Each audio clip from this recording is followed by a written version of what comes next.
Hi, my name is Allie and welcome to my channel. Today I wanted to sit down and share with you me and my husband's experience figuring out when our son Oliver was a baby that he had a dairy sensitivity or intolerance.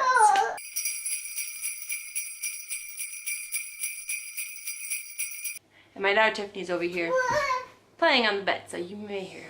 My son August has joined me, but to give a bit of a backstory, me and my husband have 4 children, and one of them is 5, the next one is 3, then my little daughter Tiffany, who you'll hear in the background, is almost 2, and then my son August is 3 months old. My son Oliver, who is our second born, is 3 years old now, and he is the one who has a dairy intolerance or sensitivity, and we have had it tested. It's not an allergy at all, but he just can't have dairy. I wanted to make this video because when my son Oliver first started acting sick, we were trying to figure out what was wrong with him, and it took a good while before we really figured out what it was. And I was so thankful for the few blogs and things that I found that were kind of helped us figure out what was wrong. But I wanted to make this video hopefully maybe to encourage other parents out there who are trying to figure out if their child has a dairy sensitivity or not, and hopefully maybe our experience can help you really figure out what exactly is wrong. And also to know I am not a doctor at all, so make sure you talk with your pediatrician if you think your child has a dairy sensitivity or allergy. But I just wanted to share our experience, and hopefully that it can help another family trying to figure out what exactly is wrong. So I'm gonna basically just tell you the story of how we found out and different things that kind of now looking back I realize were pointing towards a dairy sensitivity, and how it has helped now that we know about it with our other children. So my son Oliver was born a healthy, basically 9-pound chubby baby. He didn't have any problems or anything, and for the first month or so he was perfectly fine. He gained weight fine, he was happy, he nursed really well, he was a really good nurser, he slept well, and really we didn't have any issues. So the first thing that we noticed was when he was around 2 months old, he started to spit up a lot, which we didn't really think much of it because our first son had what they called like the immature sphincter muscle, and he spit up all the time. We really didn't think much of it, but looking back at it now, we realized that was a symptom of the dairy sensitivity. Another thing that we started to notice is he started to get colicky symptoms. He started to arch his back, act really uncomfortable after nursing. I felt like I was having to burp him as much as I could because that was really the only way that seemed to relieve his colicky symptoms, and he just started to get very agitated.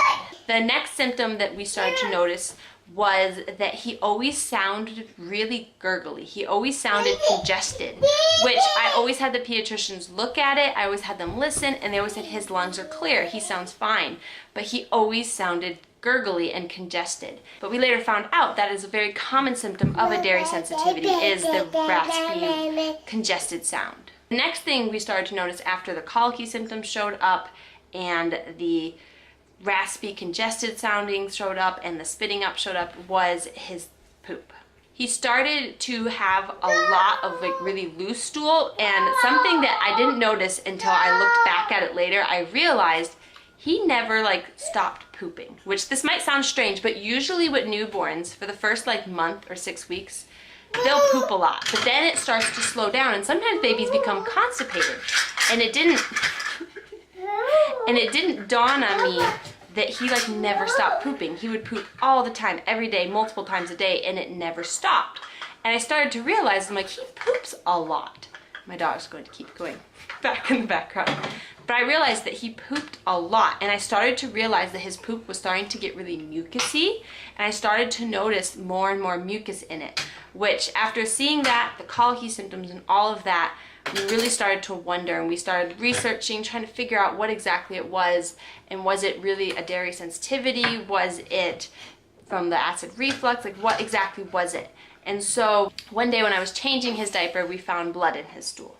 And that's when I was like, that is a telltale sign of a dairy sensitivity or allergy. And so, and also to note, during all this time, we had visited the pediatrician, we've been talking with them, trying to figure it all out. And the reason why I didn't go dairy-free right away is that all of this happened within like a week or 2. It was all of a sudden the colicky symptoms showed up, all of a sudden the pooping like crazy, the mucus in the stool, and what? Why, thank you. She's bringing me tomatoes. But all of a sudden the mucus in the stool showed up, and the blood in the stool, and the colicky symptoms, all of it showed up within like a week or two. And we had talked with the pediatrician trying to figure out what was wrong. I had looked online a lot, trying to research a lot. And once the blood showed up, that's when we brought it in. Yes. That's when we brought it in to have it tested, and sure enough, it was blood. And so the pediatricians suggested that I go completely dairy-free, and they also wanted me to go soy-free, because they said 50% of the time when a baby has a dairy allergy, they also have a soy allergy. After cutting out dairy and soy, which dairy was one thing to cut out, soy was very difficult to cut out. It's in like everything. But when I cut it out, I realized even if I accidentally got soy, he didn't react differently. It was literally night and day difference. But he literally went from being colicky and fussy and blood in the stool and all of that to being a basically perfectly normal baby again within about 2 weeks. It takes about 2 weeks for dairy to completely be out of the breast milk, and once it was, he was like night and day difference. She's over here with a rolling pin in her hand. This video may be very distracting because of this cute little toddler in the background. But I basically wanted to make it and share our story of how we found out, just hopefully to encourage other moms out there and other parents trying to figure out if their baby has a dairy sensitivity or not. There were several things that I never even thought of were dairy signs that were. Oh, now I get plates. My pediatrician never said that the raspy, congested sound could be a dairy allergy, and sure enough, once I cut out dairy, he sounded completely clear. And anytime a tiny bit of dairy would accidentally like slip into my diet, his raspiness would come right back. And so definitely keep an eye out for a congested, raspy sound in the chest. Keep an eye out for the colicky symptoms. The blood in the stool is a telltale sign of a dairy sensitivity or allergy. Also keeping an eye out for the spitting up. The minute I cut out dairy, his spitting up like vanished like that. And all those different things all pointed to it. And I'm so thankful of the family and friends who encouraged us and helped us a lot during the whole process, and our pediatricians for really doing the tests and making sure that he was good and healthy. And he's now 3 years old. He's a happy, healthy little boy. He still can't have dairy. He's getting better. He's night and day difference than when he was a baby, but he still has a long ways to go. But we've had him tested. It's not an allergy. It's just all intestinal and in his stomach.